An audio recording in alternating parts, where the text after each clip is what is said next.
स्फोटासंदर्भातल्या सगळ्या महत्त्वाच्या बातम्यांचा वेगवान आढावा। दिल्लीमधल्या स्फोटाचं पुलवामा कनेक्शन असण्याची शक्यता आहे आणि ज्या कारमध्ये हा स्फोट झाला ती गाडी पुलवामाला झालेल्या हल्ल्याच्या दिवशी विकण्यात आलेली होती।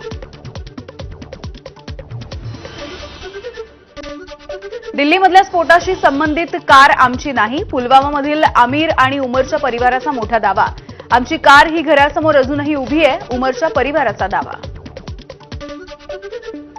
दिल्ली स्फोटामध्ये जैश ए मोहम्मदचा हात असल्याचा संशय बळावला। ताब्यात घेतलेला डॉक्टर उमर हा जैश ए मोहम्मदशी संबंधित आहे। ऑपरेशन सिंदूरमध्ये जैश ए मोहम्मदला दिला होता मोठा दणका।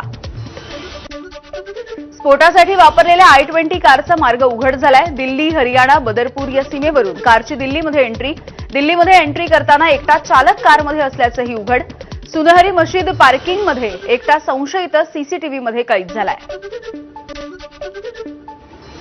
दिल्लीमधल्या बॉम्बस्फोटानंतरचे नवे व्हिडिओ देखील आता हळूहळू समोर यायला सुरुवात झाली आहे। लाल किल्ल्याजवळ स्फोट झाल्यानंतरचे व्हिडिओ देखील आता समोर येताना दिसतात। यामध्ये नागरिकांची पळापळ सुरू असल्याचं सीसीटीव्हीमधून समोर येत आहे।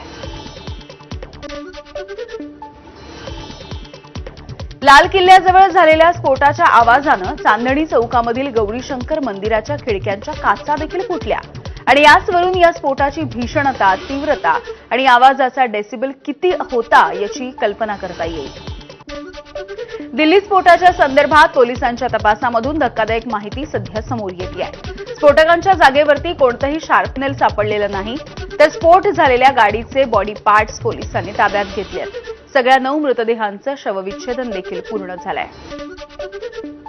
दिल्ली स्फोटाच्या ठिकाणी फॉरेन्सिक पथकाचा कसून तपास सुरू आहे। घटनास्थळावरून फॉरेन्सिक पथकानं काही नमुने देखील गोळा केले। फॉरेन्सिक टीमचा घटनास्थळी कसून तपास सुरू। पंतप्रधान नरेंद्र मोदी हे आजपासून 2 दिवसांच्या भूतानच्या दौऱ्यावर आहेत। दिल्ली बॉम्बस्फोटाच्या नंतर देखील मोदींकडून नियोजित दौरा कायम।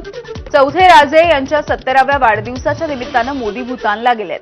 ग्लोबल पीस प्रेयर फेस्टिवल या ठिकाणी मोदी सहभाग घेतील। दिल्लीमधील घटना ही देशावरचा भ्याड हल्ला। काँग्रेसच्या नाना पटोले यांची प्रतिक्रिया। देशाच्या सुरक्षेबाबत हे केंद्राचं अपयश आहे। कुठे गेली 56 इंचाची छाती? नाना पटोले यांची मोदी सरकारवर टीका। दिल्ली स्फोटामधल्या 9 पैकी 6 मृतांची ओळख पटली आहे। उर्वरित 3 मृतांची ओळख पटवण्याचे प्रयत्न सुरू आहेत। दिल्लीच्या LNJP रुग्णालयामध्ये नातेवाईकांची DNA तपासणी केली जाते आहे। DNA सॅम्पल गोळा करण्याचं काम देखील सुरू आहे। दिल्लीमधल्या स्फोटामध्ये मृत्यू झालेल्यांच्या नातेवाईकांना अश्रू अनावर झाले। या स्फोटामध्ये आतापर्यंत 9 जणांचा मृत्यू झाल्याची माहिती समोर येते आहे, तर 30 पेक्षा अधिक जण ताब्यात घेण्यात आले आहेत।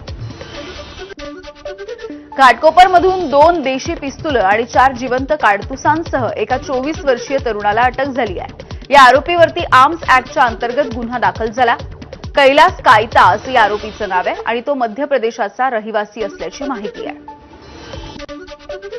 दिल्लीमधल्या स्फोटाच्या नंतर रेल्वे स्टेशनवरती देखील high alert. Bhusawal, Jalgaon, Manmad, Nashik, Akola railway स्टेशनवरती प्रवासी आणि रेल्वे गाड्यांची कसून चौकशी। दिल्लीमधल्या स्फोटाच्या नंतर पुणे रेल्वे स्थानकावरती डॉग स्क्वॉडकडून पाहणी केली गेली। खबरदारी म्हणून रेल्वे स्थानक आणि परिसरामध्ये देखील पाहणी। खबरदारी म्हणून सुरक्षेमध्ये देखील वाढ करण्यात आली आहे। प्रवाशांच्या सामानाची देखील तपासणी।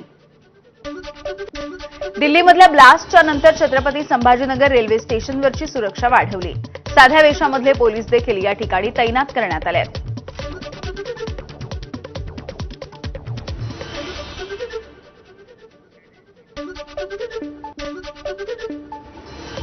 आणि दिल्ली बॉम्बस्फोटाच्या संदर्भातली आणखी एक मोठी बातमी ही म्हणजे मृतांचा आकडा आता चांगलाच वाढताना दिसतोय।